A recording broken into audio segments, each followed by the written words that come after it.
सर्वे भवन्तु सुखिनः, सर्वे सन्तु निरामयाः, सर्वे भद्राणि पश्यन्तु, मा कश्चित् दुःखभाग् भवेत्।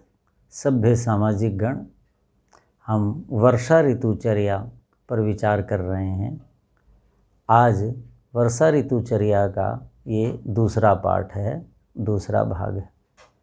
प्रथम पाठ में हमने आयुर्वेद के आचार्यों ने जो वर्षा ऋतु पर अध्ययन करके, जीवन में परीक्षण करके जो सिद्धांत स्थापित किए, उन पर हमने विचार किया। अब उसी श्रृंखला को आगे बढ़ाते हैं, उन्हीं सिद्धांतों पर विचार करते हैं। देखिए, ये सिद्धांत भाग आपको नीरस लग सकता है कि क्या खाना है जी, सीधा ही बता दो, सीधा ही बता दो। लेकिन आप ये जानते होंगे कि कक्षा में सभी स्तर के विद्यार्थी, कोई 100 में से 100 अंक भी लेता है, कोई 98 लेता है, कोई 10 भी लेता है। तो 100 अंक की बात है तो 100 अंक के लिए ही प्रयास करना है। और जब तक आपको सिद्धांत समझ में नहीं आएंगे, आप कुछ भी गलत कर बैठेंगे। आपको मूल रूप से सिद्धांत समझ में आ जाएं। जैसे कि किसी को कहा, समझाना है कि 2 और 2 4 होते हैं, तो अध्यापक ने समझाया कि भाई ये 2 केले और ये 2 सेव, बच्चों देखो ये 4 होते हैं। अब 2 केले और 2 बेर भी तो 4 हो सकते हैं। 1 केला 1 सेव 2 यहाँ रख दिए, बच्चों 2 ये हैं। 1 बेर और 1 आलू यहाँ रख दिया, बच्चों 2 ये हैं, ये भी 4 होते हैं। ये तो सारी चीज़ें बतानी पड़ेंगी ना। और केवल वो बातें बता दें तो वो रट लें कि यही खाना है, यही नहीं खाना। ये तो वही हो गया कि जी 2 और 2 केले और 2 केले 4 केले होते हैं। और पूछ लिया 2 केले और 2 संतरे, कहते ये तो हमें पढ़ाया ही नहीं कभी, क्योंकि वो सिद्धांत समझ में नहीं आया। केले और सेब थोड़ी पढ़ाए हैं, सिद्धांत बताया है कि भाई 2 वस्तुएं ये हैं, 2 वस्तुएं हैं, 2 पदार्थ ये हैं, 2 पदार्थ ये हैं। वो फल भी हो सकते हैं, वो सब्जियां भी हो सकती हैं, वो अन्य वस्तु भी हो सकती है, वो जड़ वस्तु भी हो सकती है, 2 मनुष्य भी हो सकते हैं, पशु पक्षी भी हो सकते हैं। बात तो गणना की है, गणना आनी चाहिए। तो ऐसे ही मैं इसलिए सिद्धांतों पर हमेशा बल देता हूँ कि सिद्धांत जब आपको समझ में आ जाएगा तो आप किसी के मुखापेक्षी नहीं होंगे कि किसी के मुख की तरफ देखें, पूछें ये क्या कह दिया, उन्होंने तो ये बताया था, ये चीज़ होगी तो ये लें कि नहीं लें, ये तो पता ही नहीं। सिद्धांत समझ में आ जाएगा, और वो भी रस सिद्धांत। और रस किस पर आधारित है मैंने बताया? सूर्य और चंद्रमा पर। अभी बताया कि 6 ऋतुएं हैं, उनके 6 प्रधान रस हैं और गौण रस हैं। तो अब उसी सिद्धांत पर आगे बढ़ते हैं। आगे चर्क लिखते हैं, भूवाष्प मेघ निश्चंदात पाकात अम्लात जलस्य च वर्षासु अग्निबले क्षीणे कुप्यंती पवनादय। पहले क्या बताया कि अम्ल रस है, वो बढ़ेगा, ठीक है जी। उसके बाद क्या कहा, उसी को आगे बढ़ा रहे हैं कि भाई शरीर दुर्बल हो चुका है आदान काल के कारण, और उसमें भी विशेषकर तीसरी ऋतु आदान काल की ग्रीष्म ऋतु। और उस शरीर में जो अग्नि है उसी के आश्रित है। अब जो कोई बहुत तगड़ा पहलवान है, आप देखिए उसकी शरीर तगड़ा है तो उसकी जठराग्नि कितनी तगड़ी होती है। और एक बहुत दुर्बल है, पढ़ने में ही रहता है, व्यायाम भी नहीं करता, क्षीण है, या उसके पूर्वज भी ऐसे ही शरीर के थे, तो उसकी जठराग्नि कहाँ मंद, न जो मंद ही होगी, सबल कैसे हो सकती है। तो ये बात बताई कि भाई शरीर कमज़ोर हो जाता है तो उसके अंदर रहने वाली पाचक अग्नि भी कमज़ोर हो जाती। अब ये क्या कहा कि वो अग्नि भी ऋतु के प्रभाव से और बार बार प्रताड़ित होती है, घायल होती है, अभियत होती है। एक बात क्यों कि जल दूषित हो जाता है, वायु दूषित हो जाती है, भूमि दूषित हो जाती है, आकाश दूषित हो जाता है। और जहाँ जहाँ हमारा इनसे अतिरिक्त संयोग आ गया, वहाँ वहाँ हमें ये बाधा पहुँचाते हैं। तो वो कहते हैं देखो क्यों होता है ये, कहते हैं भूवाष्प, भूमि पर जल गिरता है, भूमि तपी हुई है ग्रीष्म ऋतु के कारण, तो वाष्प उठता है, भूवाष्प। मेघ निश्चंदात, बादल निश्चंद बहते हैं, नीचे की तरफ जल गिरता है। कई बार 2-2, 3-3 दिन वर्षा हो जाती, कई बार 7-7 दिन वर्षा हो जाती थी। कच्चे मकान होते थे, उनकी छतें भर जाती थी, भर नहीं जाती थी मतलब पानी भर जाता था छत में गीली होकर के, और वो गिर जाती थी। क्यों कि जिन पर कड़ियों पर सहतीरों पर उन पर वो मिट्टी होती थी वो संभाल ही नहीं पाते थे, धीरे धीरे जो वर्षा होती है इतना नुकसान हो जाता। तो ऐसे ही बहुत तेज़ वर्षा आ जाए, बह करके बाढ़ आ जाती है, धीरे धीरे आ जाती है, तो उससे भूमि में, मकानों में, दीवारों में, इन सब चीज़ों में पानी घुस जाता है धीरे धीरे। दोनों के बहुत दोष हैं। तो मेघ निश्चंदात, बादल कैसे बरस रहा है, धीरे धीरे झर रहा है या धारा अभिघात हो रहा है। धारा समझते ना, जोर जोर से मोटी मोटी बूंदें, उनके अभिघात चोट हो रहा है, तो उससे कितना नुकसान होता है, बाढ़ आ जाती है उससे। दोनों प्रकार के कहते उससे। और अम्लात पाकात जलस्य, और जल क्या है, अम्ल पाकी हो जाता है। अर्थात आपने जल पिया किसी भी रूप में, दूध के रूप में लिया, लस्सी के रूप में लिया, दाल सब्जी में लिया, सीधा जल लिया, फलों के माध्यम से लिया, शीतल पेय माध्यम से लिया, सब में जल है। तो वो जल क्या है, उसमें अम्ल रस की प्रधानता है, बताया था। क्यों कि ये ऋतु अम्ल रस इसमें प्रधान होता है। तो क्या होगा, जल अम्ल विपाकी हो जाता है, अर्थात जल का विपाक पचने के बाद जल शरीर में अम्ल अधिक पैदा करता है, ये कहा। तो जलस्य अम्लात पाकात, ठीक है जी। भूमि पर वाष्प होने से, बार बार बादलों के बरसने से, 2-3 दिन वर्षा होती रहो, आपकी गली मोहल्ले सड़ जाते हैं। क्यों, धूप नहीं आएगी, धूप और हवा आती है, वो क्या करती है, सफाई का कार्य करती है। जो चीज़ें पड़ी हैं सब कुछ, फंगस लग जाएगा, बुरा हाल हो जाएगा, सड़न पैदा हो जाती है। तो ये तो भू वाष्प से ही वैसे होता है। और फिर ऊपर से बरसात होती रहे तो और बुरा हाल हो जाता है, आपके कपड़े नहीं सूखते हैं, शरीर नहीं सूखता है, घर के अंदर सब चिपचिपाहट हो जाती है, बिस्तरों तक में नमी चली जाती है। तो इन सब के कारण, तो बार बार वर्षा होने से, भूमि में वाष्प निकलने से, और जल का अम्ल विपाक, हमारे शरीरों में जल गया और उसके बाद उसका जो पाचन होगा उससे अम्ल रस बहुत ज़्यादा बनेगा। उससे क्या होगा, वर्षासु अग्नि बले क्षीणे, ऐसी वर्षा ऋतु में अग्नि जो बल है, पेट की जो अग्नि है, जठराग्नि है, पाचन शक्ति है, पाचक रस हैं, इसलिए मैं इतने शब्द बोल रहा हूँ, क्षीण हो जाते हैं इन सब चीज़ों के कारण। फिर क्या होता है, कुप्यंती पवनादय, पवन आदि कुपित हो जाते। पवन का मतलब क्या होता है, हमारे शरीर के अंदर वात, पित्त और कफ, ये जो 3 धातुएं हैं जो शरीर को धारण करती, ये तीनों धातुएं कुपित हो जाती हैं, अर्थात इनका संतुलन बिगड़ जाता है, इनका संतुलन बिगड़ जाता, ये सम नहीं रहती। इनको दोष भी कहते हैं, वात, पित्त, कफ, ये दोष हैं, यही धातुएं हैं। जब ये समावस्था में रहती हैं तब तो ये धातुएं शरीर को धारण करती हैं, और जब ये संतुलित नहीं रहती, कम या ज़्यादा हो जाती हैं, तो ये दोष कहलाते हैं, ये शरीर में रोग पैदा करते हैं। तो वर्षा ऋतु में जल अम्ल विपाकी हो गया, और जल के आश्रित ही सब चीज़ें हैं, तो उससे पवन आदय, ये जो पवन आदि हैं ये सारी की सारी क्या हो जाएंगी, वात, पित्त और कफ, ये कुपित हो जाएंगे। अब ये मूल बात बता दी, क्या बता दी, कि वर्षा ऋतु में शरीर क्षीण हो चुका होता है, क्षीण शरीर में अग्नि क्षीण है। इस ऋतु में जल, वायु, पृथ्वी, आकाश सब दूषित हो चुके हैं, जल अम्ल विपाकी हो जाएगा। उससे हमारे शरीर के अंदर जो वात, पित्त और कफ 3 धातुएं हैं वो भी कुप्यंती, विकार को प्राप्त हो जाती हैं। ये सिद्धांत आपको समझ में आ जाए तो आपने ये नहीं करना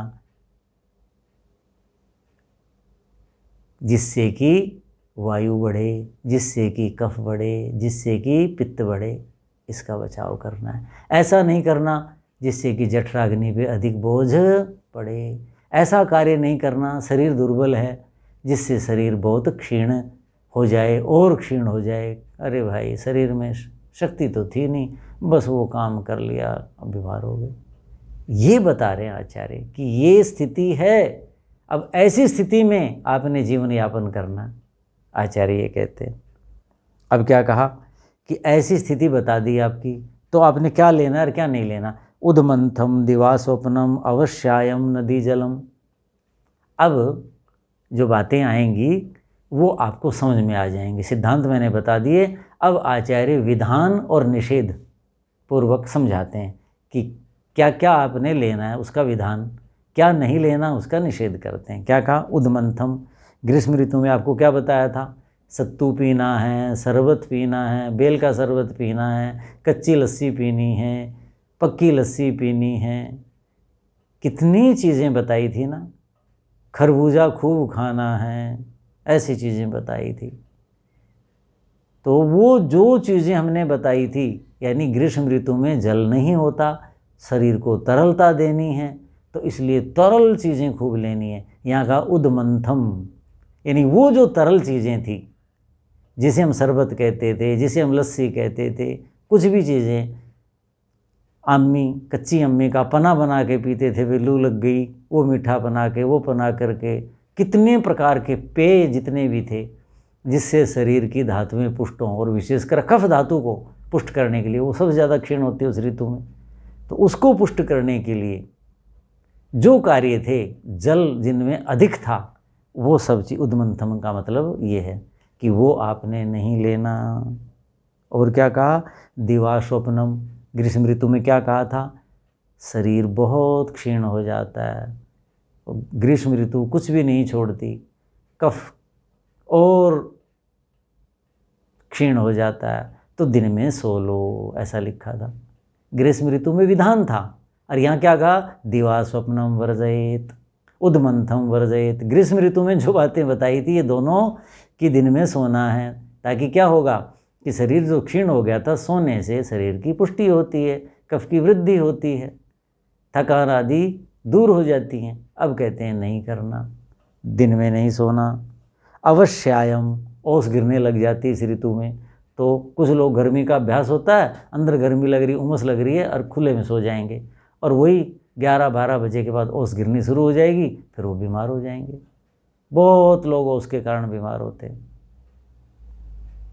क्यों, इस समय मकानों के अंदर गर्मी है, दीवारें गर्म है, फर्श गर्म है, कहते कौन सोए, बाहर ठंडा लग रहा है, चले गए, सो गए, और ओस हो जाएगी, गिरेगी, उससे बुखार आदि हो जाएंगे। तो कहा अवश्यायम वर्जयेत, ओस में सोना छोड़ना। नदी जलम, नदी के जल का किसी भी रूप में प्रयोग नहीं करना। इस समय सबसे दूषित जल नदी का होता है वर्षा ऋतु में। क्यों, जितना भी भूखंड है, सबके ऊपर इतने प्राणी रहते हैं, सबके मलमूत्र हैं, कितने प्राणी मरे हुए हैं, कितने प्रकार के विष प्राणी हैं, किसी की लार है, किसी का कुछ है, किसी का कुछ है, सब वर्षा ऋतु में बह के आ जाता है। ऐसी आचार्य लोग व्याख्या करते हैं आयुर्वेद के। इसलिए इस ऋतु में नदी का जो जल है उसको छोड़ दो। वर्जयेत व्यायामम, ग्रीष्म ऋतु में भी व्यायाम कहा था, नहीं क्यों, शरीर क्षीण होता है। अब ये ऋतु भी क्षीण है, बताया था ना, आदान काल और विसर्ग काल। आदान काल के अंत में, विसर्ग काल के आरंभ में। आदान काल का अंत क्या है, ग्रीष्म ऋतु। विसर्ग काल का आरंभ क्या है, आदि क्या है, वर्षा ऋतु। दोनों में दुर्बलता है, अर्थात शरीर दुर्बल होता है, गर्मी में भी और वर्षा ऋतु में भी। तो वहाँ भी निषेध था। क्यों, कमज़ोर शरीर से व्यायाम करोगे, व्यायाम करने से शरीर की ऊर्जा खर्च होती है, ऊर्जा खर्च होगी तो कहती कि दिसंबर जनवरी में क्यों कहते व्यायाम हुआ, इसलिए कहते हैं उस समय जो शरीर में बहुत ऊर्जा होती है, और उस समय जो खर्च होगी तो दोबारा पूर्ति हो जाएगी। वो खर्च हुई जो है वो शरीर को क्षीण नहीं करती, और व्यायाम करने से जठराग्नि और प्रबल होगी, और उससे तगड़े खाद्य पदार्थ खाए जा सकते हैं, पुष्टिकारक। लेकिन इस ऋतु में आपने व्यायाम तो कर लिया, उससे शरीर की ऊर्जा शक्ति खर्च हो गई, पहले ही कमज़ोर था। लेकिन उसकी पूर्ति के लिए जो भोजन करना चाहिए वो भोजन तो आपको पचेगा ही नहीं। क्यों नहीं पचेगा? क्योंकि आपकी जठराग्नि दुर्बल है। इसलिए कहा व्यायाम ही मत कीजिए, बस बहुत छोटा मोटा ऐसा कुछ कर लिया जिससे कि शरीर की संचालन प्रक्रिया बाधित न हो, इतना करना है बस। तो व्यायाम ग्रीष्म ऋतु में जैसे नहीं करना बताया था, इस ऋतु में भी नहीं करना। और क्या कहा? आतपम चैव, ग्रीष्म ऋतु में भी कहा था धूप में नहीं जाना, वहाँ तो लू चलती हैं। इस ऋतु में भी जाएंगे तो क्या होगा कि उमस है, वायु में नमी है, नमी के कारण त्वचा और कोमल हो गई है और उससे धूप जो है उस त्वचा को और बाधित करेगी, काली पड़ जाती है त्वचा, इतना बुरा हाल हो जाता है। और जिस दिन वर्षा हो चुकी 2-4 बार, आसमान साफ हो चुका, गर्मी से भी ज़्यादा धूप तीक्ष्ण हो जाती है इस समय। क्यों? ग्रीष्म ऋतु में तो वायुमंडल में धूल मिट्टी होती है, तो वैसे गर्मी हो जाएगी, लू हो जाएंगी, लेकिन सूर्य की किरणें उसके कारण इतनी क्रूर नहीं होती। लेकिन वर्षा ऋतु में, आगे शरद ऋतु आएगी, उसमें आसमान साफ हो चुका होता है, सूर्य की जो किरणें, जिसे अल्ट्रावायलेट किरणें कहते हैं, वो सीधी शरीर को प्रहार करती हैं। और ग्रीष्म ऋतु में तो रुक्ष होती है त्वचा, इस समय तो त्वचा और कोमल हो गई है नमी के कारण, पसीने के कारण, तो बहुत जल्दी उसका दुष्प्रभाव पड़ता है। तो आतपम वर्जयेत, धूप को छोड़ दो, अर्थात धूप से बचें यथासंभव। आगे क्या लिखा है? व्ययवायम चात्र वर्जयेत। व्ययवाय क्या होते हैं? रति क्रीड़ा, काम क्रीड़ा, जिससे शरीर की 7वीं धातु खर्च होती है। तो 7वीं धातु खर्च होगी तो पहली 6 धातुएं अपने आप क्षीण हो जाती हैं। तो इस ऋतु में सामर्थ्य नहीं है शरीर में, पहले ही क्षीण है, और ऊपर से आपने सबसे अधिक जो क्षीणता शरीर की करता है वो कार्य कर दिया, तो उससे क्या होगा? आपका शरीर और क्षीण हो जाएगा। तो इसलिए कहा कि व्यायाम रति क्रीड़ा जो है वो न करें। ये चीज़ें कही हैं कि ये चीज़ें 2 लाइन में, उद्मंथ अर्थात घोल वाली पेय पदार्थ, दिवा स्वप्न दिन में सोना, अवश्यायम ओष, नदी जलम नदी का जल, अन्नपान संस्कार किसी भी चीज़ में नहीं करना, व्यायाम धूप और रति क्रीड़ा वर्जयेत, ये तो छोड़ने की बात कही। सबसे पहले कहा ये छोड़ दो, ये गलती से मत कर देना। अब ये कहा करते हैं ना कि कई बार बात आती है कोई चीज़, देखो जी हमें चाहे लाभ न हो, कम हो जाए, हानि नहीं होनी चाहिए हमारी, हानि जो है ना वो हमसे सहन नहीं होगी। तो यही बात यहाँ कही। क्यों?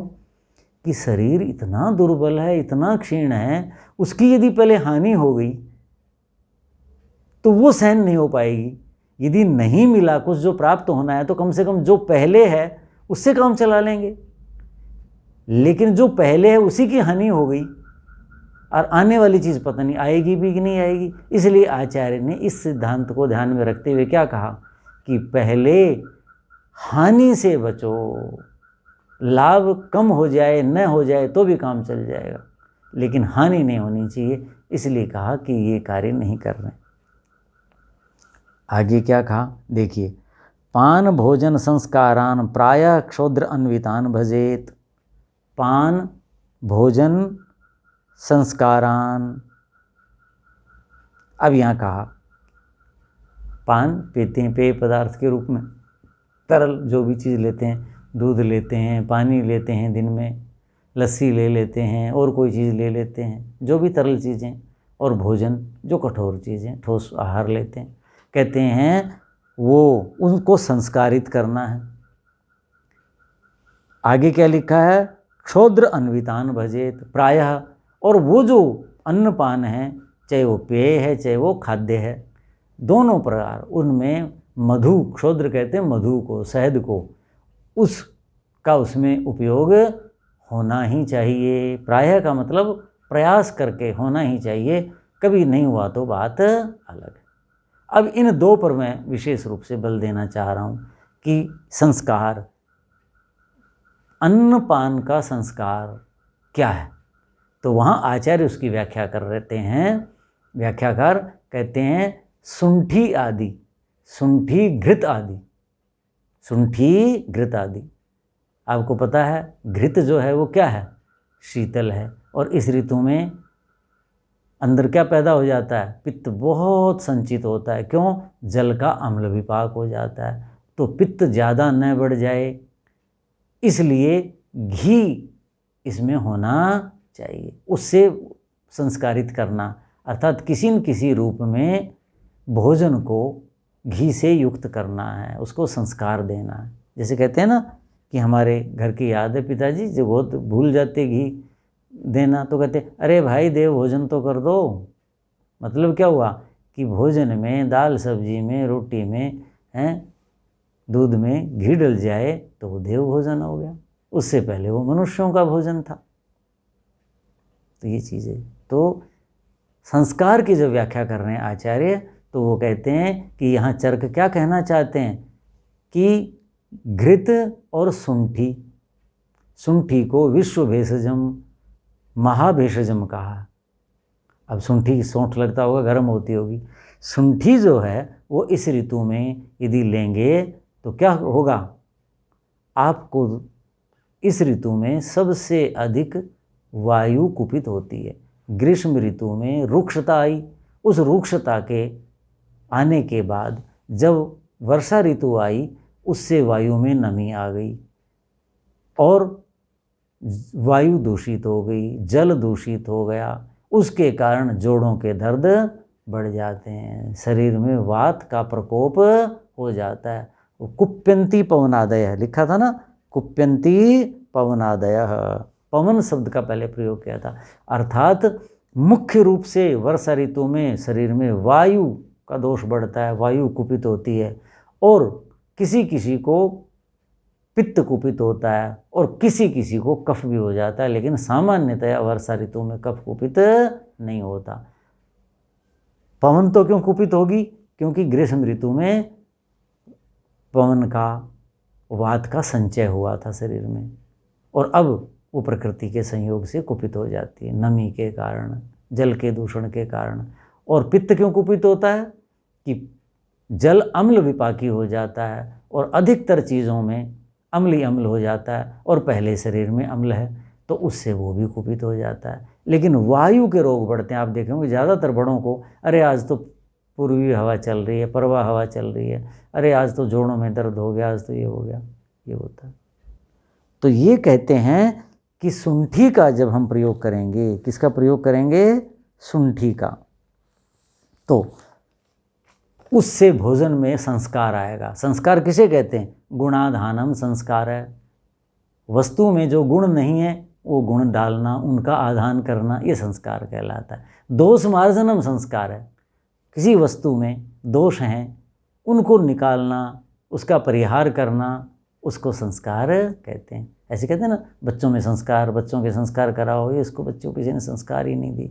मतलब क्या हुआ, इसके दोषों का परिहार नहीं किया और गुण इसमें नहीं डाले।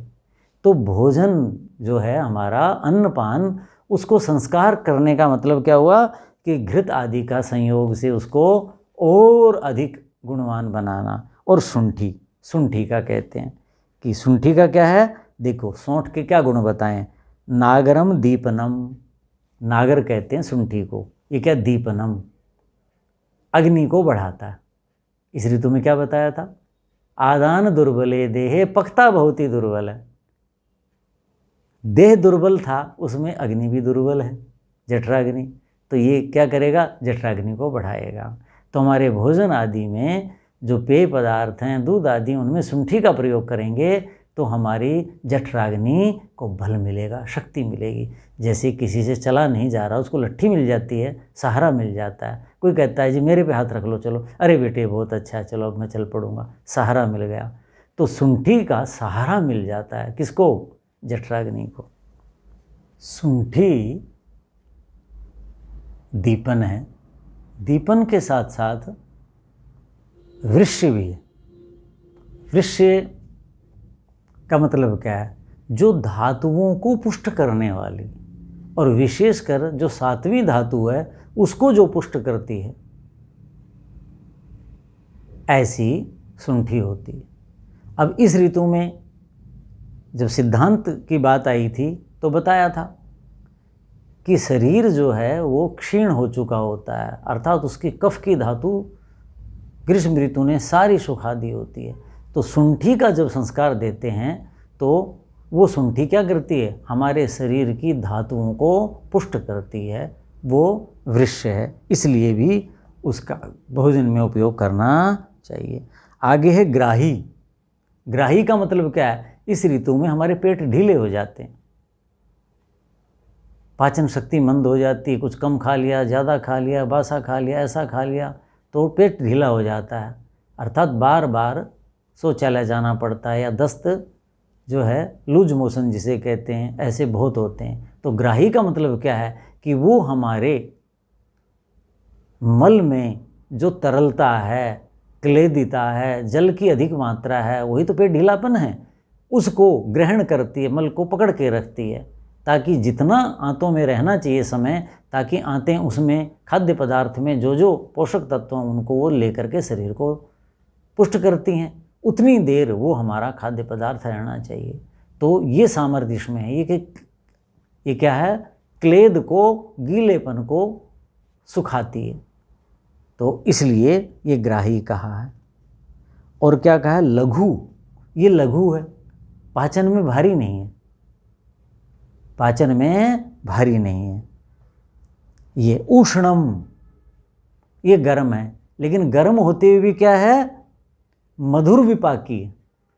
जितनी भी गर्म चीज़ें, देखो ये कटुक होती है और गर्म होती है, जैसे मिर्च है, कटुक भी है और गर्म भी है, लेकिन गर्म और कटुक वो क्या, कटुक विपाकी होती हैं और उससे अम्ल बनता है। लेकिन शुंठी ऐसी है जिसका विपाक मधुर होता है, तो मधुर विपाक होता है तो ये पित्त का शमन करती है। और इस ऋतु में वायु, जल में पित्त की प्रधानता है, यानी अम्ल की प्रधानता है, ऋतु का ही रस अम्ल रस है, तो उससे पित्त बनता है, पित्त बढ़ता है। तो ये गर्म होते हुए, कटुक होते हुए भी मधुर विपाकी है, ग्राही है, लघु है, पाचन शक्ति को बढ़ाती है, वृक्ष धातुओं को, विशेषकर 7वीं धातु को पुष्ट करती है। इसलिए कहा कि भाई भोजन में जो है इसका संस्कार होना चाहिए, जैसे मधु का है ना, ऐसे इसका भी होना चाहिए, घी का होना चाहिए। अब ये क्या करती है, देखिए क्या कहा, वायु को अनुलोम करती। इस ऋतु में वायु बढ़ती है, तो जब वो हम लेंगे तो शरीर की वायु अनुकूल हो जाएगी। शूल होने लगते हैं तरह तरह के, यहाँ शूल हो रहे हैं, यहाँ हो रहे हैं, यहाँ हो रहे हैं, शूलों को शांत करती है, उसका शमन करती है। तो इस ढंग की ये चीज़ है। और शोथ, कुछ लोगों को जोड़ों में सूजन आ जाती है, शोथ जो है उसकी भी शामक है।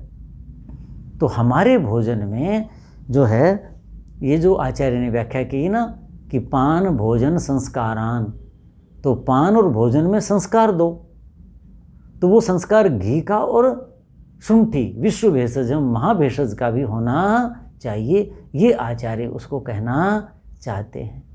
तो हमारा भोजन शुंठी, घी और विशेषकर मधु के संस्कार से युक्त होगा, तो हमें वर्षा ऋतु से होने वाले दोष नहीं होंगे। इतना कह के मैं अपने इस व्याख्यान को यहीं समाप्त करता हूँ। ओम शांति शांति शांति। ओम।